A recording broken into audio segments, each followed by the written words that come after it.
कक्षा 9वीं वालों नमस्कार, गुड मॉर्निंग।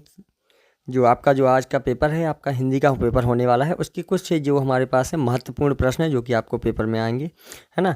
तो देखिए, एक शब्द में या फिर एक वाक्य में उत्तर देना है। तो पहला प्रश्न है इसका, गांव में शहरी मेहमान दामाद की तरह सज धज कर कौन आया? तो वो बादल आए। और दूसरा प्रश्न है आपका, एक वाक्य में दोहा के प्रथम चरण में कितनी मात्राएं होती हैं? तो 13 मात्राएं होती हैं। जिस काव्य का आनंद पढ़कर या सुनकर लिया जाता है उसे क्या कहते हैं? रस कहते हैं। चौथे नंबर का जो आपका प्रश्न है, साहित्यिक पुरखे किसे कहा गया है? तो उत्तर है इसका प्रेमचंद को। ठोकर मारना मुहावरे का अर्थ लिखना है, तो इसका होता है अस्वीकार करना, है ना। छठवां है आपका, इस जल प्रलय में पाठ में बाढ़ के पानी को क्या कहा गया है? तो मृत्यु का तरल दूत कहा गया है।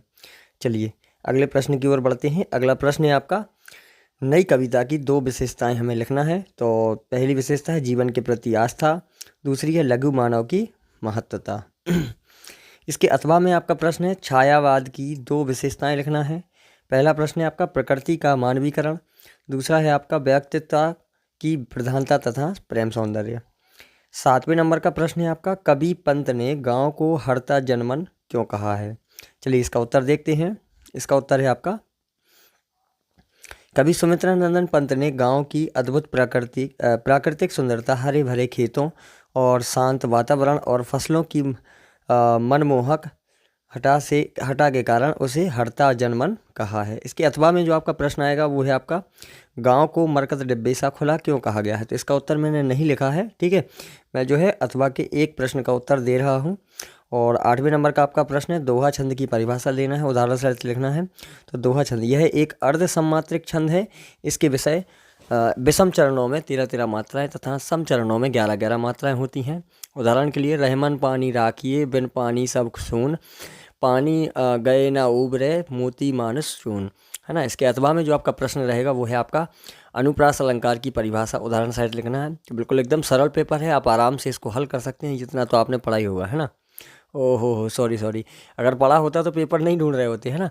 चलिए ठीक है, कोई बात नहीं। अगर ये बात सही है तो आप लाइक कर दीजिए, है ना। चलिए अगले प्रश्न की ओर बढ़ते हैं। प्रश्न है आपका 9वें नंबर का, महाकाव्य और खंडकाव्य में कोई 2 अंतर लिखना है। तो महाकाव्य के अंतर मैंने लिख दिए हैं और खंडकाव्य के अंतर भी यहाँ पर लिख दिए हैं 2-2। और अथवा में इसका प्रश्न है, रस किसे कहते हैं? रस के अंगों के नाम लिखना है। तो 4 अंगों के नाम आपको पता होंगे तो वो भी आप लिख सकते हो। रस की परिभाषा तो आप 6वीं क्लास से पढ़ते आ रहे हैं, है ना। चलिए 10वें नंबर का प्रश्न है, छोटी बच्ची को बैलों के प्रति प्रेम क्यों उमड़ाया? तो छोटी बच्ची की माँ मर चुकी थी। और इस प्रकार से इस प्रश्न को आप पॉज करके आप पढ़ सकते हैं, मैं पढ़ूंगा तो समय ज़्यादा लग जाएगा। इसके अथवा में जो प्रश्न है आपका, किस घटना ने सालेम अली के जीवन की दिशा को बदल दिया? इस प्रश्न का भी उत्तर आप बड़े आसानी से दे सकते हैं, है ना। चलिए अगला प्रश्न है आपका, मुहावरे और लोकोक्ति में कोई 2 अंतर लिखना है। तो एक तरफ पे मुहावरे, दूसरी तरफ पे लोकोक्ति, मैंने अंतर लिख के रख दिए हैं आपको, ठीक है। और अगला प्रश्न है आपका, और इसके अथवा में रहेगा आपका, कहानी और उपन्यास में कोई 2 अंतर लिखना है ना। 12वें नंबर का आपका जो प्रश्न है, निपात शब्द क्या है? लिखिए। तो इसका भी उत्तर मैंने आपको दे दिया है, उदाहरण सहित दिया हुआ है ना। अथवा में आपका जो है, तत्सम शब्द क्या होते हैं? उदाहरण सहित इसको भी लिखना है।